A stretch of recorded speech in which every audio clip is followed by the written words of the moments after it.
you're trying to sell me a microphone. I don't need it. Right? And you say, man, selling is hard. Yeah, because you didn't identify the need. Sales is about getting your hands dirty. Yeah. It's not just about reading books, watching videos. All that is good, but you actually have to get down and get your hands dirty. Before you allow anyone to teach you or your team about selling, always ask yourself, what have they sold before? Selling is the process of going from prospecting to getting referrals. So now in between that, there's the moment you prospect, the next step is you have to build rapport.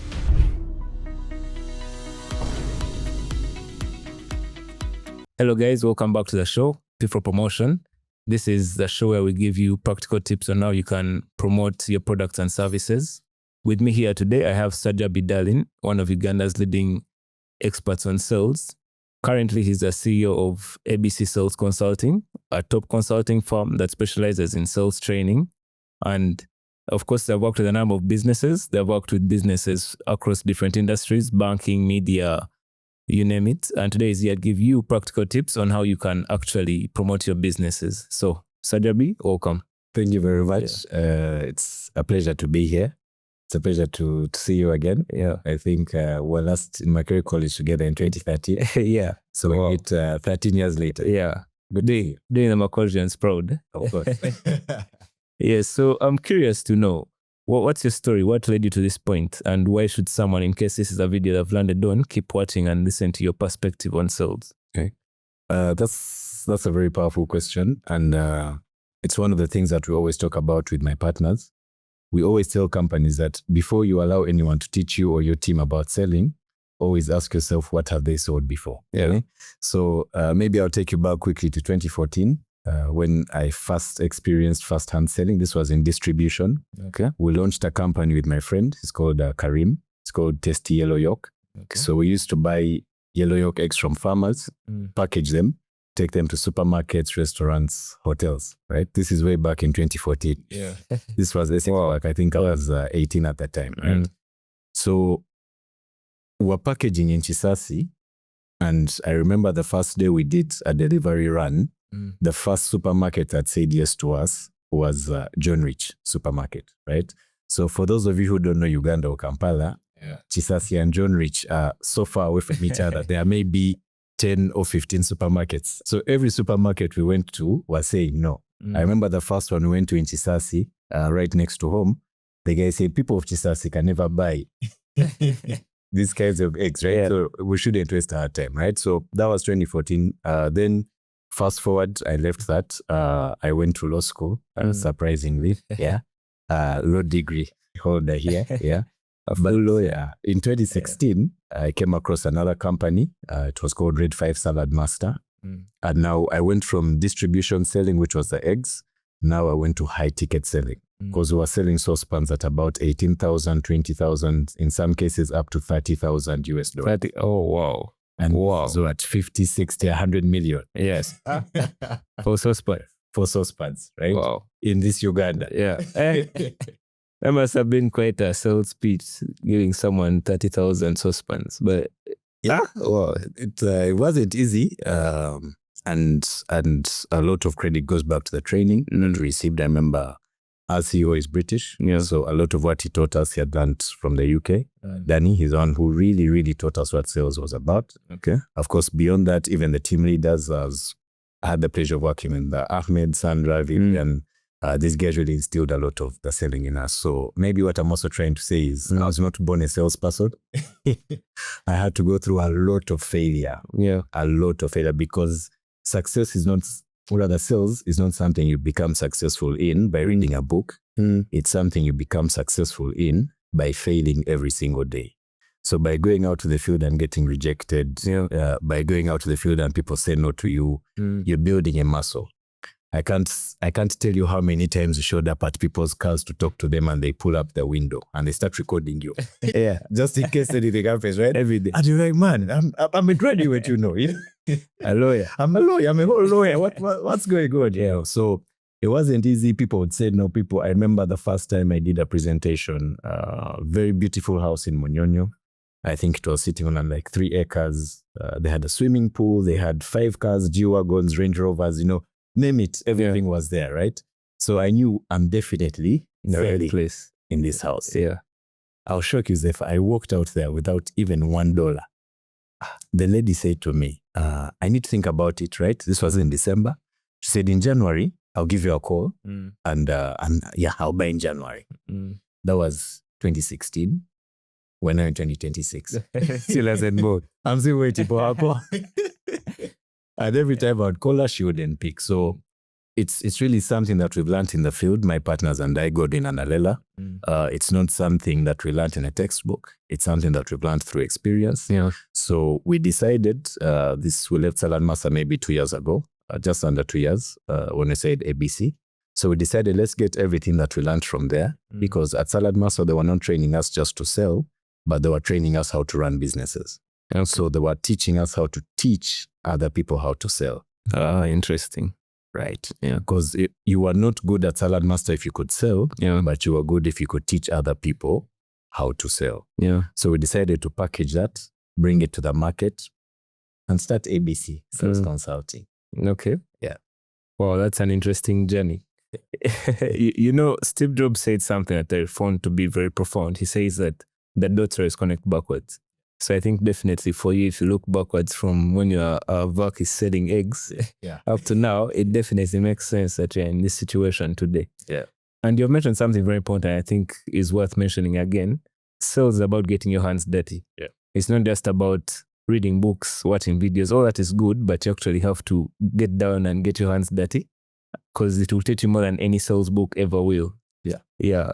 You mentioned, I don't know if you want to add anything to that. No, fully, but maybe also before I go into it, I need to do some house cleaning.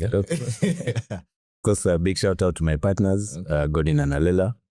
Without them, ABC wouldn't be anything. We say this together. Yeah. And we've walked the journey together since the start. We've worked together for about 10 years now. We sold Salad Master together, and then we transitioned into this together as well. So maybe it's also a message to other salespeople. You never know the people you're working with today could become your partners 10 years from now. Yeah. Right. Because big shout out to my parents, my family. For without them, I probably wouldn't be where I am today. So my mom, my dad, my siblings, and my daughter. I was blessed with a 4-year-old. Oh, congratulations. Thank you. A very beautiful 4-year-old daughter. Yeah. So shout out to her as well. And of course, my friends and to all our clients that have supported us in the 18 months that we've done business. We don't take it for granted. You continue to challenge us, continue to give us business, and it's because of you that we stand. Yeah. Yeah. Thank you very much for that insight into your story. Yeah. Your parents must be proud that even if you left the law side, you're still bringing the money. I wish I could tell you how the papers should wait, you know. So I did law as my degree. Yeah. I was lucky enough to get it on government. So that means my parents didn't pay fees, right? Yeah. Yeah, so they did pay fees. That was good for them, right? Yeah. So 2016 is when I joined Salad Master. I was in 3rd year at that time. So immediately I joined, and the way I joined was really funny because I remember I had a cousin at that time. We're in law school together. We're in Olympia. So he comes to hostel, I remember one evening, right?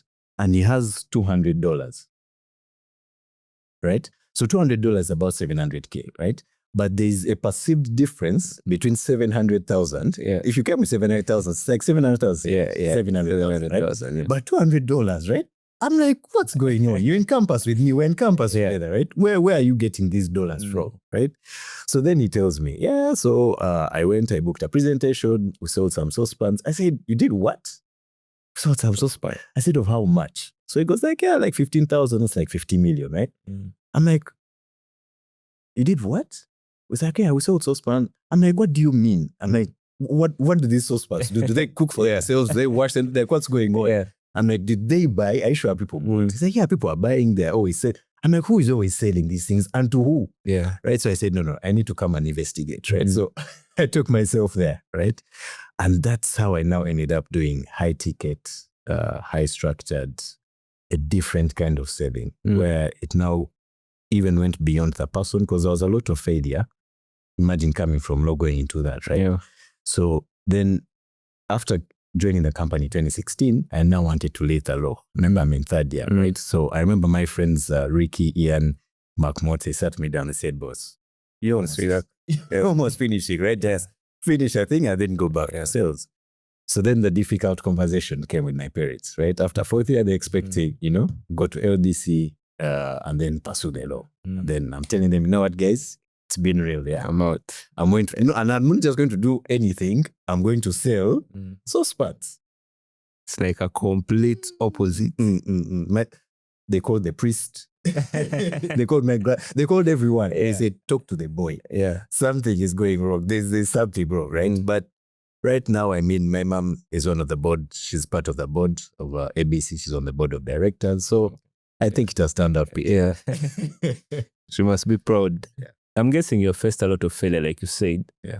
Can you just tell us what the biggest failure is that you may have faced along the way? Because I feel like people glamorize sales. They make it look like, guys, go into sales, sell this, get a car, get a house. But there's a lot that is under there. And seeing that you're being successful enough, I imagine that there are a number of failures that came along with that. Yeah. So do you have any that just pops out? How much time do we have? Yeah, right. So to be successful in sales, like I said, there has to be a lot of failure, right? So maybe one that springs to mind, and there were actually two, both happened in the same week, right? So I got lucky. There was an LDC pre-entry. So I went and passed that. Yeah, fortunately, I thought I would fail, right? I passed and then I got Kampala. So a friend that had been given Barra offered me some money for my post. Yeah, I think it was about 3 million for my position, right? So I sold it to her. So I wasn't going to take that place anyway. So I got that money. I went and bought a phone. I think it was an iPhone. I can't remember which iPhone it was at that time, right? And I was holding value. So the phone was like, I bought it at 2 million, expecting to sell it at maybe 3.5 or something, right? So I was keeping it, right? So that's one story. First package, right? So in the same week, I meet a guy. So I'd gone out to the field. I'd been doing 1,000 doors. So I'd knock on 50 homes every single day. And then in the evening, I'd go to Kampala parents. My brother was in P7 at that time. So he used to finish school at 7 p.m. So I used to go and park there at 5 p.m. So between 5 and 7, I'd be approaching different parents. Because I'm like, if someone can take their kid to KPS, then they can afford to help. It's so smart, right? Yeah. If someone has 3 kids here, they're paying probably 9 million in fees, then they can definitely afford the saucepans, right? So I found a client there. He was Randese, but he could speak English, right? Yeah. So he gives me his number. He says, yeah, come to my home. Stays in Buya. He was working in UN at the time. He had 4 kids in KPS. So I'm just seeing a jackpot, you know. So we show up at the house. We do a salad master demo for the guy. It's about 3 hours long. His wife doesn't really understand English that well. So he is translating a lot of the demo to her. At the end of the presentation, he signs me a check of about $11,000. They were broken checks, right? So, and I think the checks were to cash on Monday. This was Friday, they were to cash on Monday. So $11,000, remember our commission was about 20%. Yeah. So on 11,000, you're calculating around $2,000, right? Commission. So around 7 million, 7.5. You've already done the math. You even spent it, right? Yeah. You've gone on holiday. Yeah. You've done everything, right? You bought a new phone. You've done everything, right? Monday, the guy gives me a call. Says, Dahlin, just hold on banking those checks, yeah? Actually, just come by home in the evening.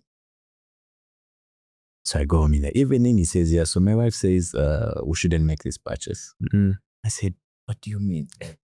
I was here, we cooked, we had chicken, we had cake, we danced, we had a good time. What do you mean? Like, I've already spent some money in my head. Like, what's going on, you know?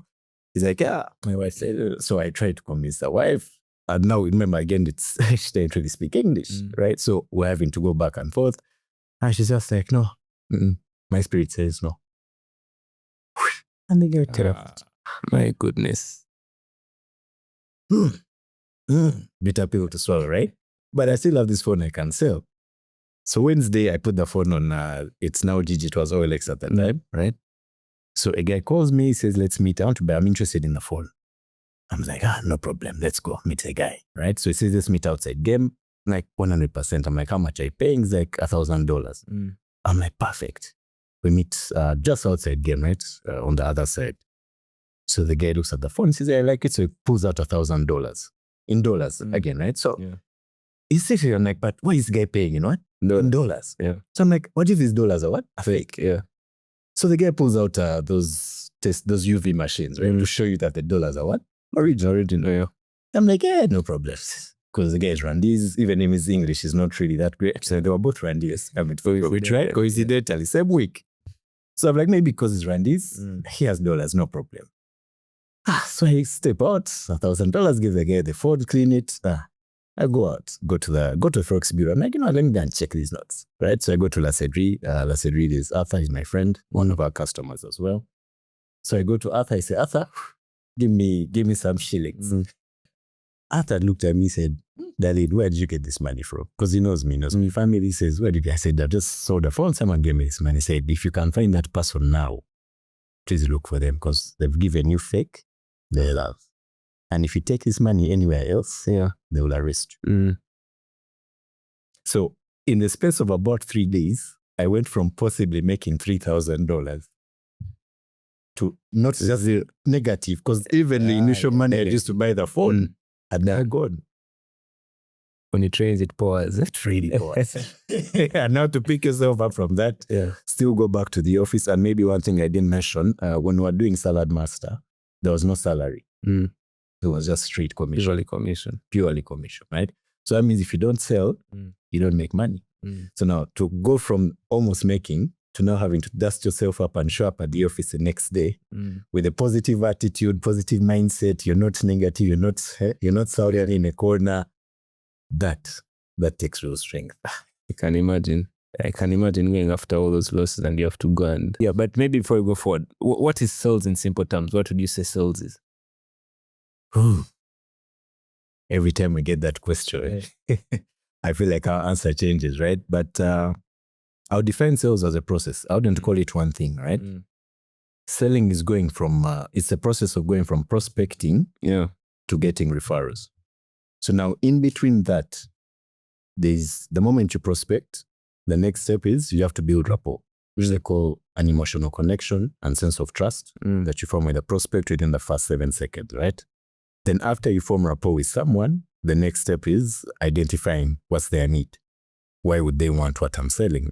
You don't want to be selling someone something that they don't need, right? Because that's now convincing. That's why people hate sales. Because a lot of time people end up trying to convince someone who doesn't need. You're trying to sell me a microphone. I don't need it. Right? And you say, man, selling is hard. Yeah, because you didn't identify the need. After you identify the need, you present. You present your product, your solution, whatever it is, right? Then from there, of course, the moment you present, you know what people are going to say. Your price is high. I need to think about it. I need to talk to my partner. My wife has refused. My wife had refused. Those words, right? So then you have to answer objections, right? After you answer objections, then you close the sale, but the sale is never complete unless you get referrals, right? So at ADC Sales Consulting, we define sales as going from prospecting to getting referrals. So everything in between that, that's it. And I think that's the biggest mistake salespeople make. The biggest mistake is that they come and they're just talking about their product nonstop. They don't even empathize with you. They don't try to understand what are the problems that you're facing, what solutions have you tried in the past, what is working, what is not, and can my product even solve those problems? I'd even go a step further that if my product can't solve those problems, I don't need to sell it to you, you know? But it's like, man, you're going to buy this, I'm going to squeeze this square hole into his circle hole. 100%. And maybe I'll just give you an example, right? Actually, let me ask you a question, right? I think I'm now the host.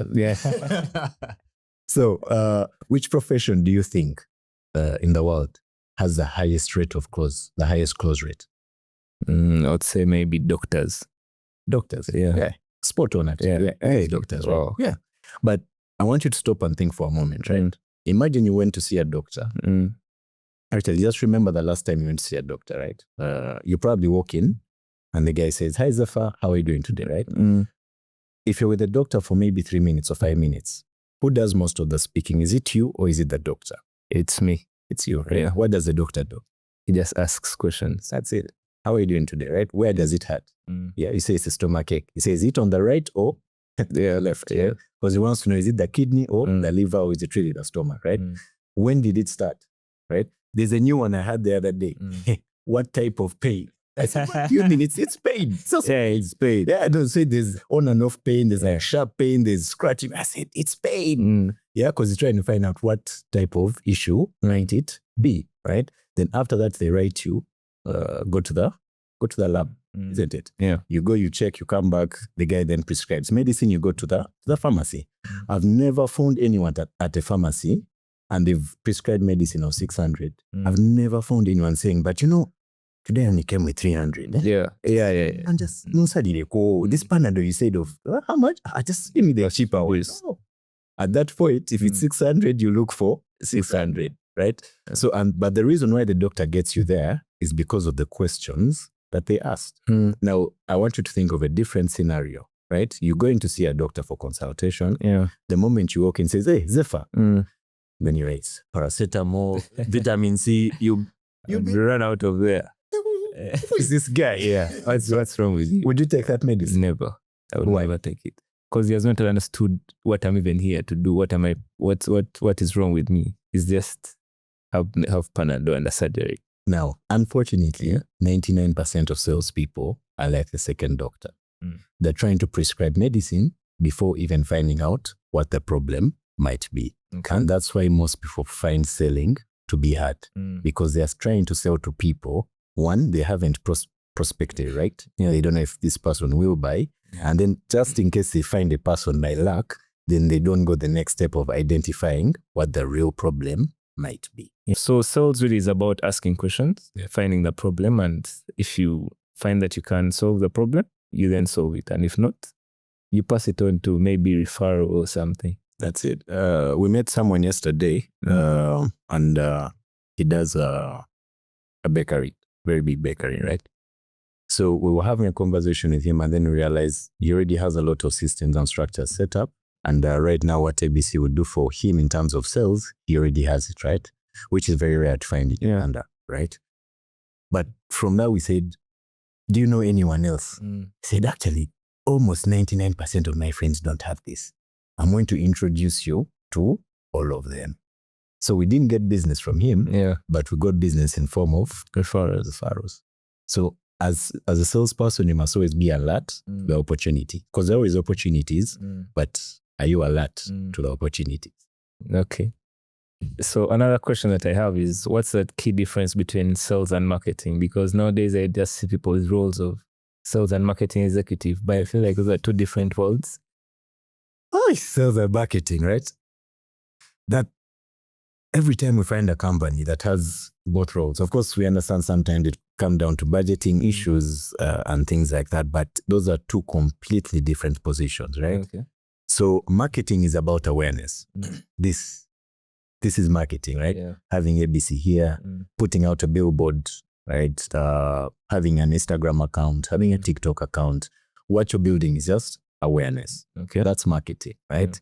Now, sales starts where marketing stops. Sales starts where marketing stops. Let's say you put out an ad on TikTok or LinkedIn or something, right? Right? And then someone sees your content, interacts with it, and then it goes like, I need to speak to you. I need your services. The moment you pick up the phone and now start talking to that person, you've entered sales. Okay.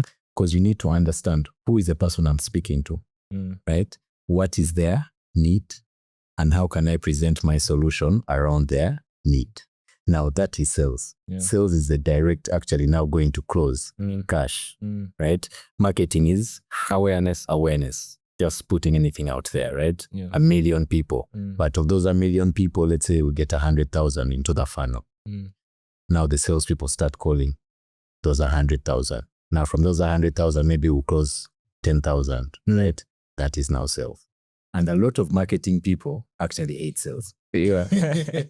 Because marketing, there's no rejection, right? Actually, another big difference between marketing and sales, there's no rejection of marketing, right? Because you're just putting content out there, right? Sales, you have to call the guy and the guy says, no, I'm not interested. Actually, So just, how they never call me again. Never call me again, right? Please delete my number. I told you guys, please delete my number. Yeah. That's sales. Yeah. Okay. So what are some of the biggest misconceptions that you find out there about sales? How much time did you say we have? Right? But I'll give you maybe one or two, right? Yeah. So one is that the more you speak, the better you are at selling, right? So I'll find people and they can speak a lot. Yeah. And people say, that guy is a salesperson. A solo tune. Solo tune, no, that's they call it chitunzi. Yeah. In Uganda, Yeah. chitunzi. Why? Because the guy can speak. But we've just talked about it, right? Yeah. Selling is not speaking, selling is asking. So the best salespeople are not the ones who speak the most, but the best salespeople are the ones who ask the best questions. Yeah. So that's misconception number one. The other one that I can mention maybe that most people struggle with, people think that salespeople are born, right? Both correct and wrong, right? Because I've never found anyone selling in their womb, right? So of course you have to be born, right? Yeah. But what they're trying to say is someone born with a natural gift of selling, right? And I don't think so, because no one is born out of their mother's womb with the capacity to ask questions. No one is born knowing how to present, right? No one is born knowing how to close, right? And yet all of those are the things that form a sales person. Yeah. So sales is something that you can train. It's like a skill, right? If I take you to the golf club today, right, at Serena Golf, at Chigo, and we're playing golf, you may shoot the worst round ever, isn't it? Because you're not trained. But if we go there every day for the next 4 years, and then an amateur plays you in 5 years' time, you'll be a superstar, right? Tiger Woods. Why? Because you've been practicing. So that's sales. You have to keep practicing. That's how you can become a great salesperson. Yeah. I think that's a very good insight. And I think that's where you really shine, because I've seen some of your training. I've seen some of your trainings, and the things you take people through, I believe really help them as they advance in the whole sales thing. Yeah. And even handling rejections, because some people they are good at all these other things, but the rejections part, they get so scared about, especially women. Yeah. They fear getting rejections, and sales, I think, is 90% rejections. What do people fear? It's not even rejection. Surprisingly, right? Can I tell you what it is? What is it? Let me give you a scenario, right? You've seen border guys on Kampala Road, right? When he has no passenger. Yeah. He keeps stopping every 1 second, isn't it? Yeah. Asking, Ogenda. Yeah. Can I park in front of you? Park Ogenda, right? And you say, no. And then he goes and continues. Next. He doesn't stop, right? Whereas you, Zephyr, if you try to stop a border guy, have you ever tried to stop a border guy and he... It's like he's not stopping, right? Yeah. How do you feel? I feel bad and weird, right? You're like, what has happened, right? Yeah. So guess what that is? What is it? That's ego. Okay. When the border guy is going and stopping everyone, his ego is out of the window. He's like, me, I'm going to ask everyone until I get a client, right? But for you, you're thinking, he has refused me. You even look around, you're like, have people seen? Have people seen the guy say no, right? Yeah. So that's an ego thing. So the reason why people fear rejection, it's just ego. Because they think the person is saying no to them. Yeah. They don't know that the client is not saying no to you. They're saying no to your offer, or they're rejecting the company, or they're rejecting your product or your service, right? It's not necessarily that they're saying no to you. Yeah. Yes, and I think to take it back a bit to the part where you said that talking, most people equate talking to a good salesperson. Yeah. So you find someone coming talk to you for 10 minutes and they think that, I'm really hitting it on the nail, on the head. But yet it's the other way around. The customer is not seeing you as smart. They're just seeing you as someone who is there to take their money and go.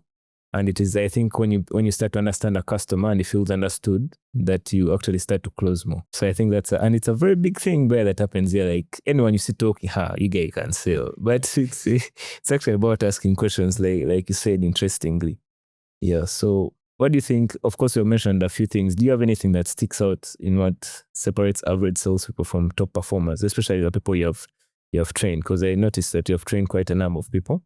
So what characteristic, or maybe even one or two, that you see separates the top salespeople from the guys who are not yet there?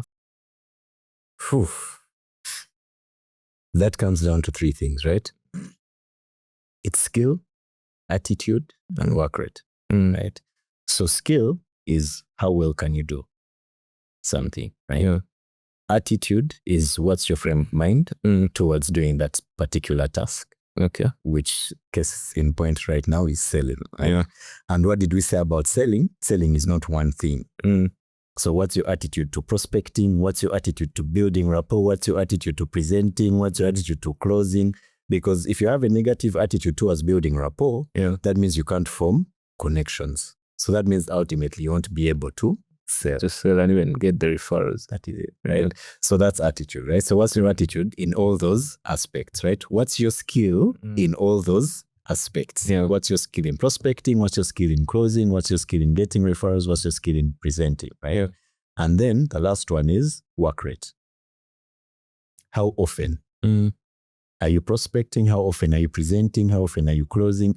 How often are you getting referrals? So let me give you an example, right? I'm better than you at sales. Just say yes. Yes, 100%. Yeah, right? Yeah. But if we went to the field right now and they gave me an opportunity to see 3 prospects and they gave you an opportunity to see 200, even my money would be on you. Why? Because I'm only seeing 3. You are seeing 200. Yeah. So what you lack in skill, you make up for in numbers. Yeah. And once you hit the numbers, even me with my, even if I close 3 out of 3, the chances of you not closing 3 in 200 are very low. Very low, right? So where most people lose it is that work rate. Because the quicker you go through the numbers, one, you're also developing your skill. Because I think, I don't remember who said it, but someone said, don't fear the man who has tried one kick 10,000 times. Is it? No, don't fear the man who has tried 10,000 kicks one time. Fear the man who has tried one kick 10,000 times. Bruce Lee. Right? Yeah. So if you practice, if you go in with and just practice, so that's work rate. Yeah, work rate is practice. How often are you doing it? And then attitude is your mindset, right? How do you approach the work that you're given? So those 3 things, it's skill, it's attitude, and it's work rate. And the thing about those 3 is they fluctuate, they're not consistent. Yeah, today you may see 10, tomorrow you see 20. Why? Because yesterday when you saw the 10, your attitude was off. Your girlfriend had abused you, right? You are not happy, right? Then tomorrow, maybe you're happy, you sold yesterday. So now you're excited. So you say, today let me go and see 20. Then you see 20 and you don't sell. Yeah. Now your attitude is where? Down. So now tomorrow you see 5. So that is where, and that also brings us to another thing. That's what causes inconsistency in sales, right? That lack of attitude, mental attitude. Yeah. So your advice for a business, just take words out of your mouth. Your advice for a business is that if you spot someone who has good skills, good attitude, and is doing high volume or high numbers, that's a top performer. Okay, in fact, when the numbers will show it, because they know you're good at all those aspects and then you're performing badly. It's just not possible because volume negates luck. Yeah. The more volume you do, the luckier you get. That's it. Yeah. Right. And maybe also for companies as well, they can categorize their salespeople into 4. So we have A players, we have B players, we have C players, and we have D players. Okay. Right? Yeah. So A players, good attitude, good work rate, good results. Those are your A players. Those are the guys you like, right? Yeah. Then you have B players. B players have a good attitude, but no results. Okay. Yeah. I'm sure you know some of it, right? Good attitude, happy, show up on time, well dressed, stuck in, everything is good, but results, 0. You can't even fire them because they're like, this guy's great. That's why a lot of Ugandan businesses are, because Ugandans are good people, right? They're not disrespectful, they're nice, they're good, but know what? Results. So then you have C players, right? I was your typical C player, right? Bad attitude, right? Good results. Yeah. What do I mean by bad attitude? Those guys who go and win and rub it in everyone's face. Like, I want it. Why didn't you win? Right? Pushing. Look at my dollars. Yeah, look at where are you? Yeah, you didn't sell this way, right? You need C players as well because they push A players. Okay. Because A players can get comfortable, right? Then you have the worst of the worst, D players. Bad attitude, bad results. So every company needs to look at their sales team and put their guys in a box. Now, of course, it's possible to get a D player and turn them into a D. But how do you do that? It's with training. Yeah. So even someone with skill consistently needs training. Yeah. Because when we were at Salad Master, maybe I didn't mention, we used to train every single day from Monday to Monday for 8 years. every day. On Sunday, the boss would send you an audio of 1 hour and he expects you to write. Not just send a tick and say, I've listened. No, you write what you have understood and you write, read more. Because you have to take from the start of the audio to the end, right? So, and that in itself is training. Because if you're listening and writing, then you're getting trained. And then after you actually go and also teach other people. And you teach other people. So it's further cemented down. And there's no you're going to be such a person, by the way. Someone who is training every day. Yeah. You're not going to come and train you once a month or once in the quarter. At a company retreat and then you expect to beat them in the field. It's not going to be possible. Yes. So you mentioned, okay, I don't know if it's because us marketing guys like using funnels, but that step from prospecting up to all the end where they give the referrals, where do you think most sales conversations fail? I think two areas, right? I'm assuming the person has prospected, right? So you have someone in front of you, they're right fit. Let's use that example. Yeah. So where it would go wrong at that step, there are two places. One, you don't identify the need of this person properly. Okay. I remember when we were selling Salad Master, the biggest benefit was health. Yeah. Because you'd be able to fry food without oil, and be able to cook vegetables without water, right? So you're eliminating a lot of toxins from food, right? So it was healthy cooking, right? You're maintaining up to 93% nutrients in food. So I remember I went and did a demo for someone, and of course the person who referred me told me she has diabetes, high blood pressure, high cholesterol, like the entire catalog. Like, we used to call it a catalog of diseases. Yeah. So I go in and I'm pushing health, no oil, no water, titanium, no corrosion. So we get to the kitchen. And then I showed this person, because the other benefit was you'd cook on the lowest heat. And the lower the heat, the faster you cook. So which means a meal you would cook for 4 hours. In Salad Master, you cook in 15 to 20 minutes. Yeah. So on the lowest heat, which means if you use 1 gas cylinder for 1 month, you end up using 1 gas cylinder for 5-6 months. Yeah. Right? So when I went and showed her that, she said, I can save gas. That's it. That's why I'm buying. Say, what? Yeah, you have high blood pressure, you have diabetes, like health. No, this saving thing, this house, by the way, uses a lot of gas. Yeah. I was like, wow. So if I hadn't mentioned the saving, I would have lost a potential client, right? So because you have to identify the need properly, right? The other one that's very important is people don't go into the emotional cost of the problem. Okay, doctors of course have it easy. Emotional cost is death. But that emotional cost is death. So that's why if someone has cancer right now, there'll be a cancer run, there'll be a car wash, very motivated. To get. What has gone out of the window at that point? What has gone out of the window? Ego. Ego, yes. Because the emotional cost has gone above the what? The ego. Because if you're fundraising 200, 300 million, that means you're telling people, man, come and help me. I need support. Which is actually hard to do. Which is very hard to do. It's very hard for portals for help, right? But at that point, the emotional cost has gone above your ego, right? So that's the other thing. People don't push the emotional cost high enough, right? So when we work with companies, when we're doing discovery sessions, we always ask them the question, we say, if you don't hit your goals this year, what will happen? And this is how we qualify them, right? So anyone who says, no, we'll just push it for next year, right? We know there's a problem. We know we'll not be able to work with that person, right? But someone who says, no, if we're not able to hit the target, I'll not be able to meet payroll, right? I want to expand. I want to give people more opportunity. And every year in this company, we increase people's salaries. So a lot of that increase also comes from increased revenue, right? Then I promised myself in the last 5 years, rather in the next 5 years, I'll grow this company to this. And in the last 4 years, this is what I've done. So this is what I want to do in my 5th year. At that point, we've increased the emotional cost. Above the ego. Above the ego and above the price. Yeah. So if you don't increase that above the price, then the conversation fails. And then they'll keep telling you, I'll get back to you, I'll get back to you, I'll get back to you. Yeah. And sometimes they never do. Sometimes.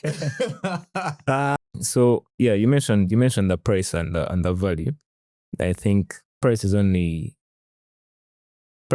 present in the conversation when the value is absent. So I think from what I'm learning from you today is that the more you articulate the value of your solution and the benefits that it brings and why their life is going to change. And of course, bear in mind the ways, like why is their life like that and why do they need this product and do they even need it? The better the price doesn't even come up because you have articulated that the cost of this product is going to be returned with the value that they're going to generate. Yeah. No, return is very important, right? And when you talk about price and value, I just think of cars, right? My dream car is a G-Wagon. But if you ask what's a practical car that someone needs to get from Kampala to Mbara or Kisoro or whatever, you need the Sienta, you need the Fielder, you need the Wish, right? But what do people drive all the time to Mbara, to Kisoro, to all these far places? G-Wagons, right? Why do people buy G-Wagons that are 1 billion shillings, right? As opposed to a Sienta, which is 20 million? Why? Emotions. What emotion is that? Okay, I would say it's also a bit of ego. Ego, Yeah. but in a different way. Status. The guy knows, once I drive my G-Wagon and reach the village, or as I'm driving down Ginger Road, all eyes are on me. It's the time. I'm breaking legs. As he's driving down the express, everyone is hearing that twin turbo engine coming down, right? The G650, right? You're hearing, you're like, man, who is that guy? When you come in your Sienta, I see. But the practical decision would be a Sienta. But because of the emotional status, so maybe that's something else we'll touch on, right? People don't buy based off of logic. They buy based off of emotion. They buy with emotion and justify with logic. Okay. Yeah. That's why when Ugandans buy a car, the first thing they do is go to the village. The faster sure, guys. See the car. Yeah. Right. Yeah. I think even a better example would be iPhones. Yeah. You find someone who just uses a phone, take pictures and WhatsApp, but they're like, man, I need the new iPhone 17 Pro in orange because everyone will see. Yeah, it's the new color. It's a new color. People will know the 3 eyes, the longer, what's it called? Dynamic island. Yeah. So it's really interesting because I think indeed people emotional buyers, they just justify it with logic. That's true. We worked with someone in finance, Boda Banja.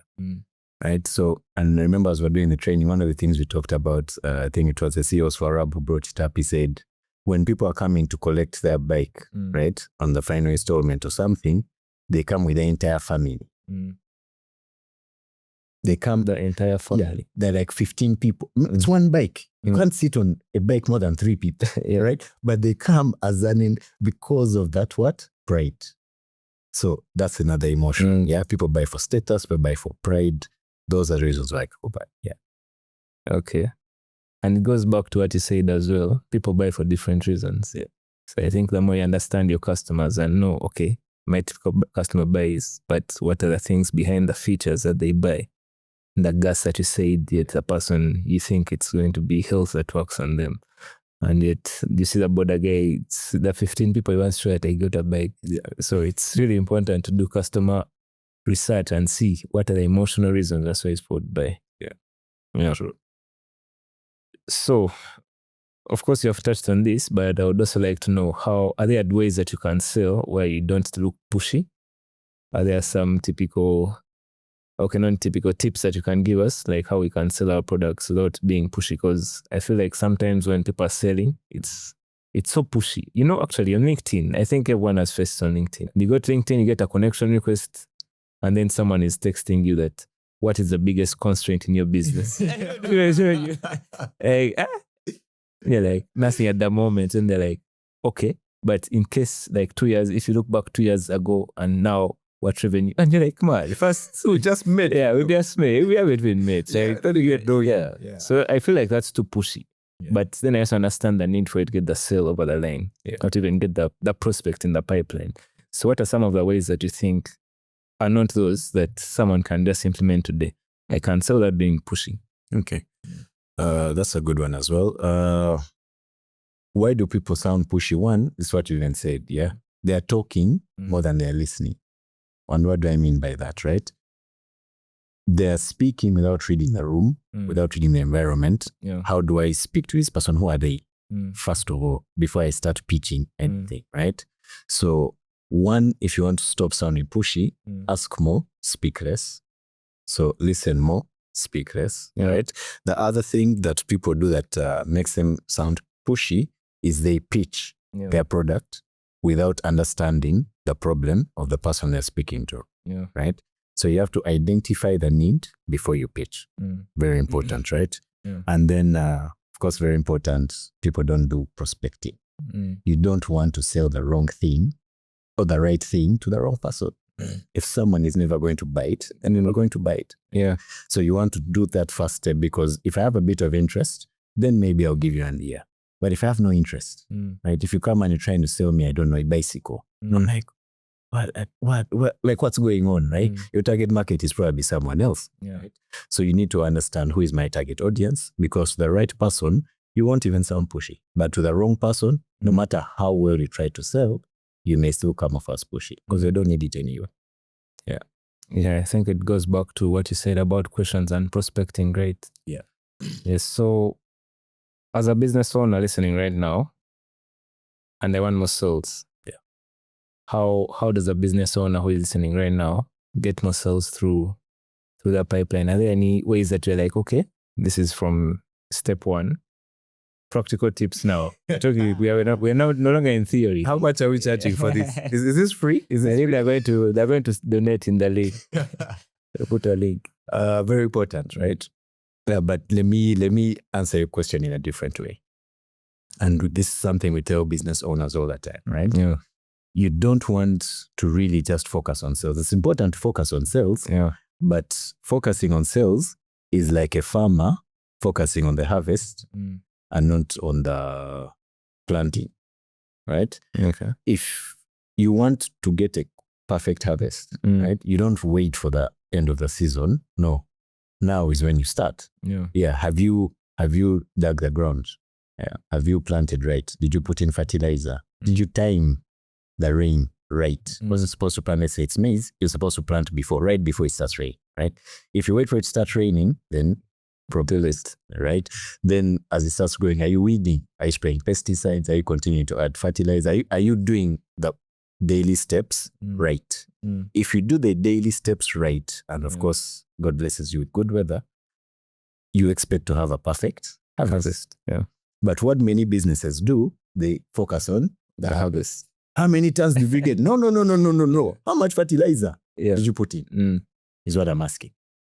Did you weed when you were supposed to weed? If you're supposed to weed at 2 weeks, did you weed at 2 weeks or did you weed in the third week?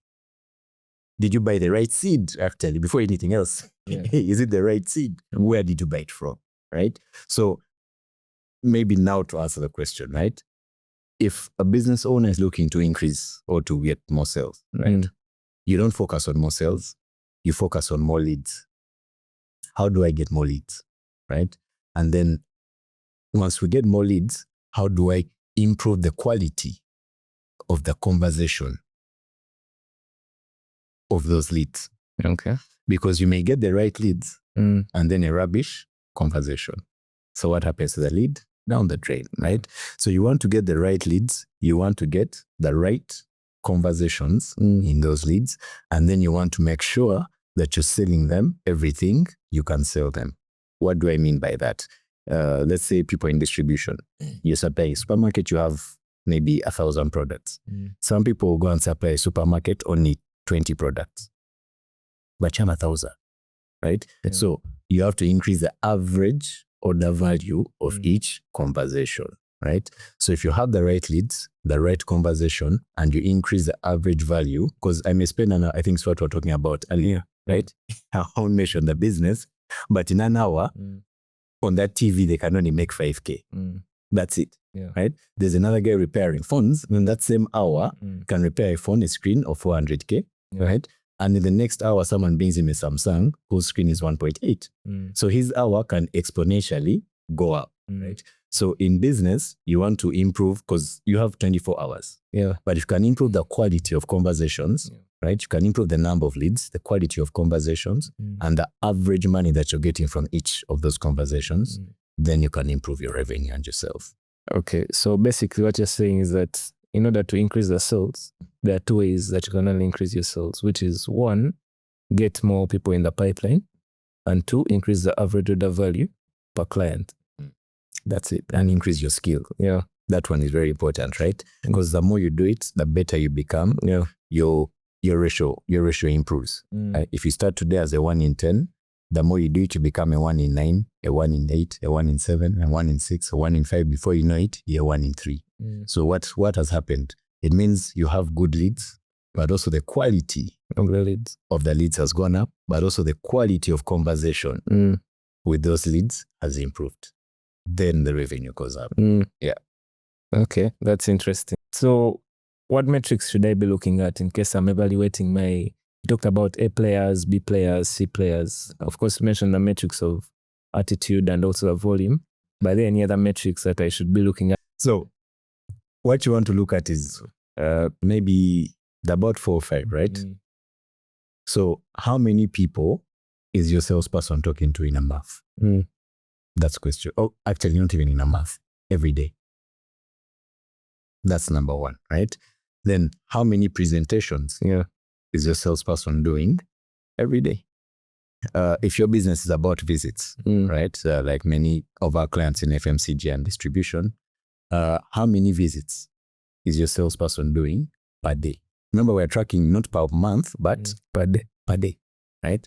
Now, once you have those, then now you can go into how many are they selling? Or how many orders are we getting from these meetings? How many of those are turning into sales? Then depending on the product you're selling, let's say we have some clients in real estate, right?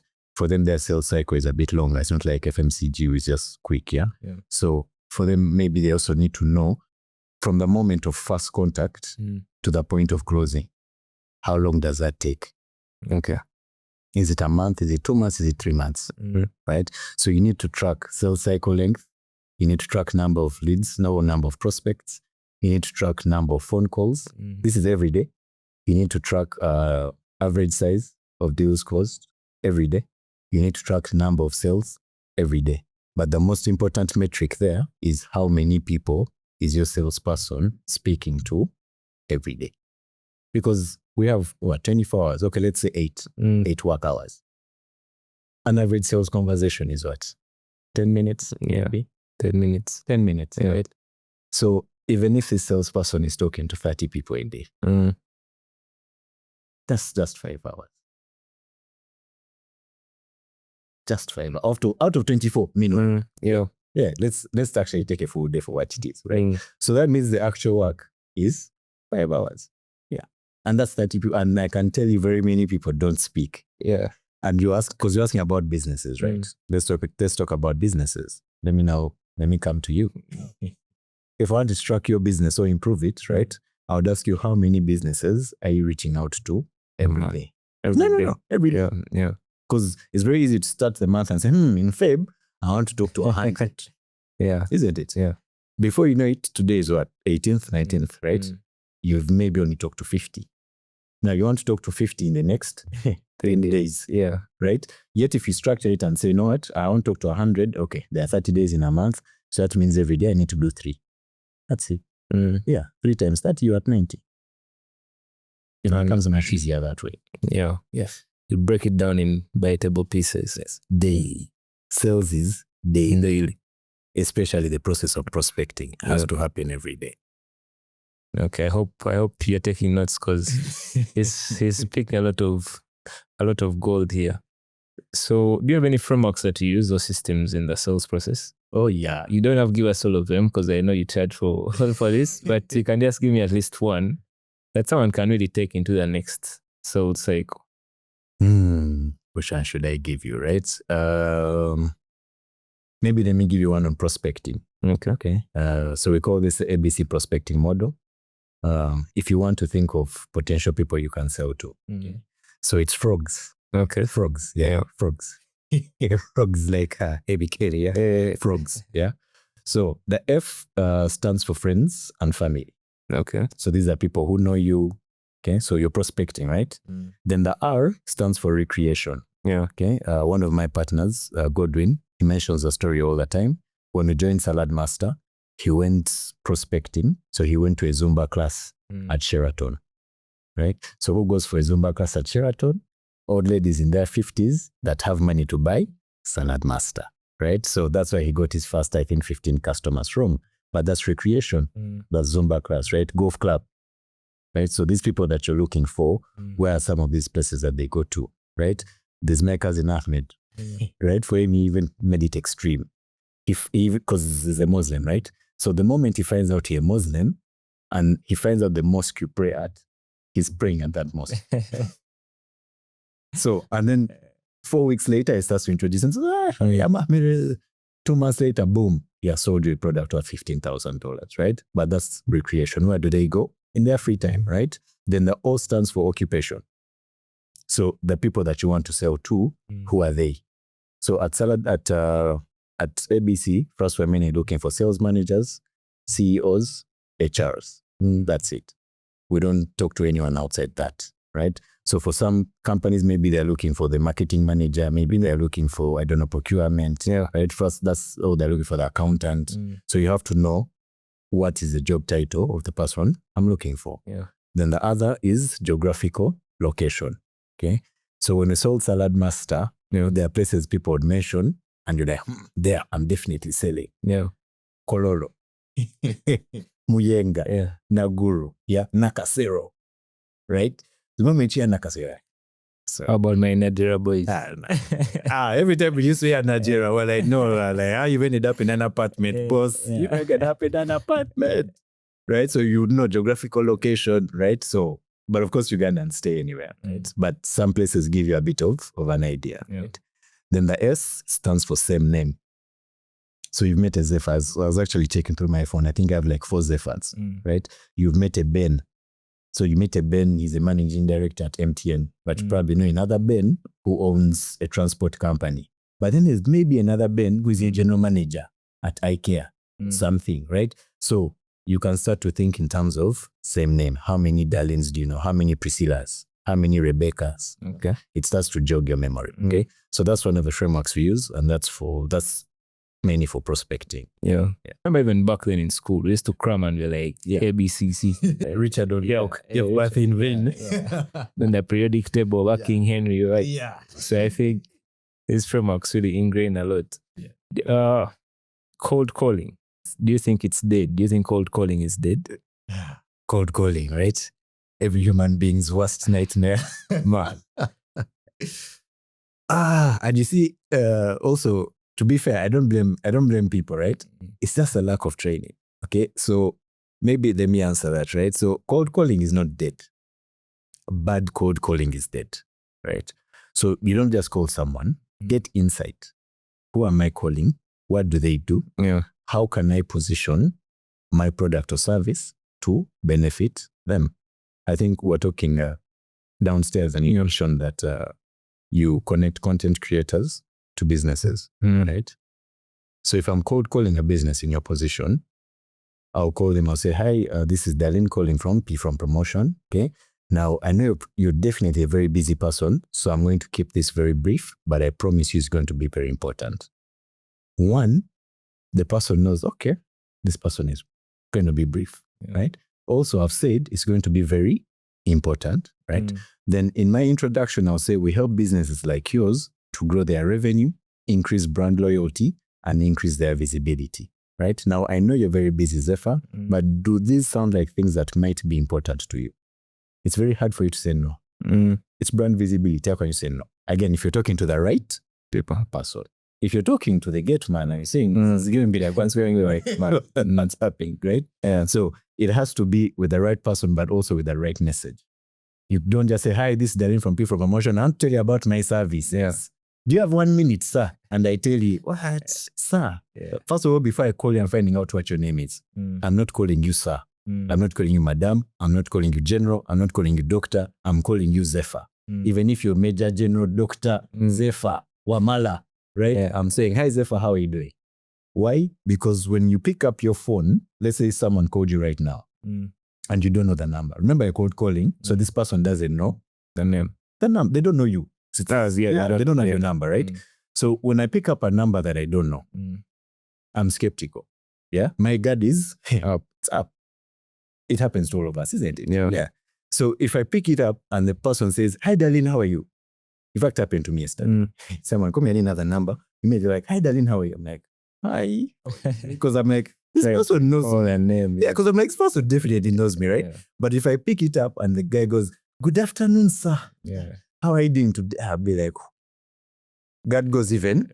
Yeah. What do you, Even higher, right? But when the guy says, hi, Dahlin, how are you doing today? I'm like, wait. I even feel embarrassed because I'm a nice person.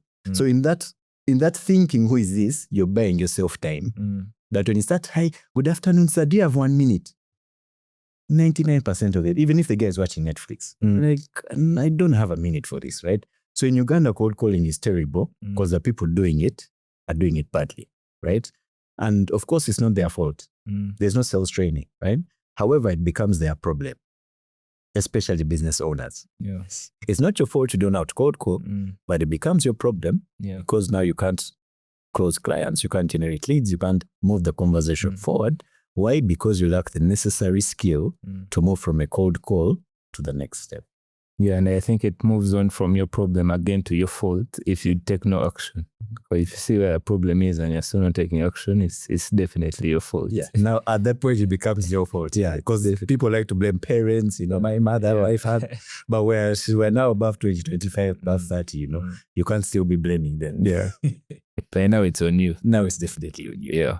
So we need to wrap this up, but there's some common things that people keep on coming up with, the objections. I looked for a few and I found some that I just wanted to respond to, because these are some of the things that you talked about cold calling, that someone is able to get from the other party when they're calling them. So things like, so let me just ask you one by one and then you can just feel free to say how you'd handle that objection. Yeah. So first one is, it's too expensive. I completely understand how you feel, Zephyr, and many of our top clients felt exactly the same way the first time we presented the solution to them.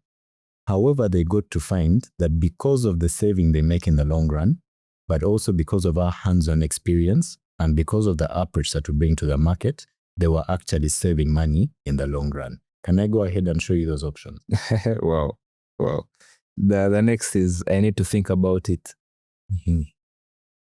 I completely understand, right? A decision like this is not simple. In fact, if you didn't want to think about it, I'll be very shocked, right? But before I let you go, just a quick one, right? Normally, when people tell me they want to think about it, it normally is because of the price or because they're uncertain about something.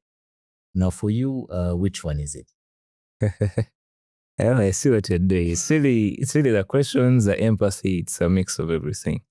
How about if someone says, send me more information, send me a proposal, and you have not really even gotten deep into the conversation to have that. Zephyr, you've jumped to S6 and we are feeling S4, right? So I can't wait to send you a proposal. I can't wait to share with you the information, right?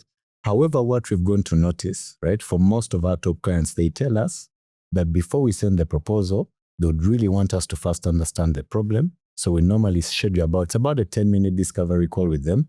We fully understand your problem and then we tailor the proposal to suit your specific problem. Now, I don't know, would that work for you as well, or? Wow, I feel like buying already. So we're already working with someone. I would be very shocked, Zephyr, if we're not working with someone, right? You said you've been in business about 10 years, isn't it? About 10 years. Yeah. So everyone that we find has already been working with someone, right? Now, before we go into it, I just wanted to find out, are you 100% satisfied with what the other person is providing you? Or if they could improve just one thing, just 1% of that, what would it be? Where do I say? Yeah. So maybe just one more thing that popped into my head, into my mind, is how important is someone's appearance when they're selling. I can't stress this enough, right? Yeah. It's probably the most important thing, right?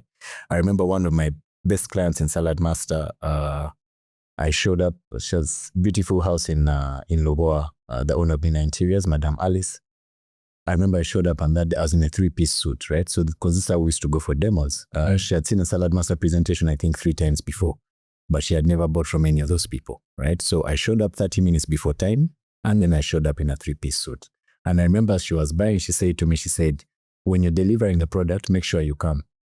I want my grandsons to meet you. She said, I want them to start dressing up like.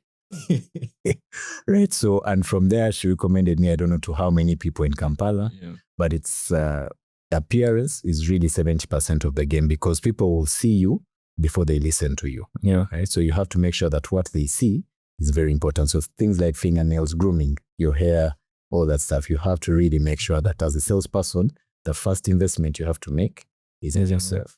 Yeah. Yes, and I think that's spot on. I think also something is that first impressions don't just happen when someone sees you. I mean, when you talk to someone, they happen when someone sees you. So how you dress, even the car you drive, the phone you hold, the way you smell, all these things form first impressions. And what you're selling, it should match what you're selling. Right. And that's why when there's a mismatch, someone is skeptical. It's like, this one is selling me products of 15K, but I don't get training, man. And I think that's why his network marketing guys really do a good job. Like, he's selling you my supplements, and that year you bring a friend, but a guy is in a suit with his khakis. So, he's selling you the dream. Yeah, he's selling you the dream. So I think that's something that is slept on. You find someone selling, but he hasn't even combed his hair. Yeah. He's not smelling fresh.